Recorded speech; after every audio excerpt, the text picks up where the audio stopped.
reaction lang po ma'am ng Palace doon sa sinusulong ni Senator Robin Padilla na Sara and Amy tandem for 2028 given na Senator Amy is a sister po ni President. Thank you.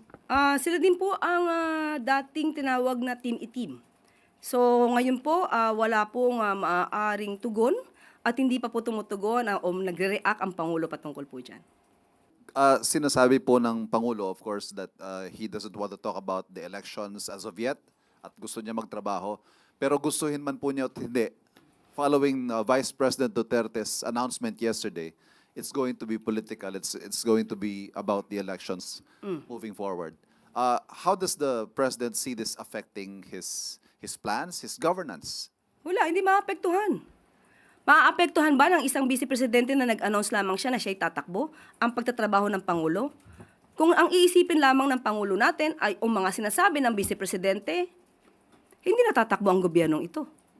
So hindi po maaapektuhan ang focus ng Pangulo para maiangat ang ekonomiya ng bansa, maiangat ang buhay ng bawat Pilipino, at masolusyonan ang issue sa baha na hindi nasolusyonan noon pa.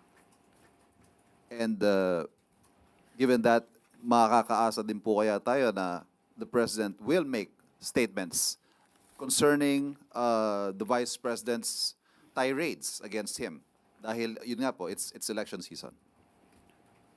Nung pa natin sinasabi, lahat ng sinasabi ng Vice Presidente, halos doon. Fake news. Ano pa ba ang dapat sagutin pa ng Pangulo kung kayo mismo taga-media alam nyo na ang lahat halos ng sinasabi ng Vice Presidente ay fake news? Tanong ng masa po, nasindak po ba yung administration dito sa several announcement like BP Sara announcing her decision to run for president in 2038 and yung sinasabi si Senator Robin Padilla supporting VP Sara and Amy Marcos? Ang Pangulo masisindak? Hindi naman po kasindak-sindak yung pag-a-announce na siya'y tatakbo sa pagkapangulo dahil ramdam na po even before ang kanyang pangangampanya sa labas.